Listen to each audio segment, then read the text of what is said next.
वज़ीर आला सिंध सैयद मुराद अली शाह की ज़ेर सदारत घोटकी कंदकोट पुल मनसूबे की पेशरफ्त पर अहम इजलास हुआ। इजलास में सूबाई वज़रा ज़ियाउल हसन लंजार, हसन अली ज़रदारी, मुआविन खास Syed Qasim Naveed, chief secretary Syed Asif Haider Shah, IG police Ghulam Nabi Memon, secretary दाखिला इकबाल मेमन, प्रिंसिपल सेक्रेटरी आगा वासिफ और दीगर शरीक हुए। वज़ीर आला सिंध ने इजलास में बताया कि घोटकी कंदकोट पुल दरियाए सिंध पर तवील तरीन ब्रिज होगा। मुल्की मईशत, तरक्की और ट्रैफिक सहूलत के एतबार से अवाम के लिए एक शाहकार पुल ज़ेर तामीर है, जिसकी तामीर से सिंध पंजाब और सिंध बलूचिस्तान के दरमियान आमद और रफ्त आसान हो जाएगी। इजलास में दी गई ब्रीफिंग में बताया गया कि महकमा वर्क्स घोटकी कंदकोट पुल की तामीर कर रहा है। दरियाए सिंध पर घोटकी कंदकोट पुल की लंबाई 12.15 किलोमीटर है, जबकि घोटकी की जानिब से पुल तक पहुँचने वाली सड़क की लंबाई 10.40 किलोमीटर और कंदकोट की जानिब से 8.10 किलोमीटर है। घोटकी कंदकोट पुल के साथ ठल लिंक रोड की लंबाई 4.548 किलोमीटर है। पुल को जाने वाली घोटकी और कंदकोट सड़कों की तामीर मुकम्मल हो चुकी है। ठल लिंक रोड की तामीर भी मुकम्मल हो चुकी है। इसके साथ साथ जाड़ीवा, घोटा मेरठ, घोटा फीडर कैनाल और माइंस पर 3 पुल तामीर किए जा चुके हैं। घोटकी कंदकोट पुल के 38 पाइप क्लोरेट्स की तामीर भी मुकम्मल हो चुकी है। पुल के 732 पाइल्स में से 379 पर काम मुकम्मल हो चुका है। इस वक्त सैलाब के बाइस काम रुका हुआ है। वज़ीर आला सिंध ने हिदायत की कि घोटकी कंदकोट पुल पर तामीराती काम नवंबर में शुरू कर दिया जाए। सैलाब का पानी उतरने के बाद पुल पर तामीराती काम बाकायदा शुरू किया जाना चाहिए।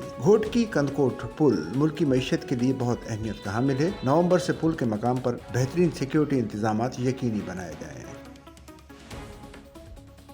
सच्चल न्यूज़ नेटवर्क की वीडियोस में खुश आमदेद। नाजरीन, वीडियो से मुतालिक अपनी कीमती राय का इजहार कमेंट बॉक्स में ज़रूर करें और चैनल को सब्सक्राइब करें।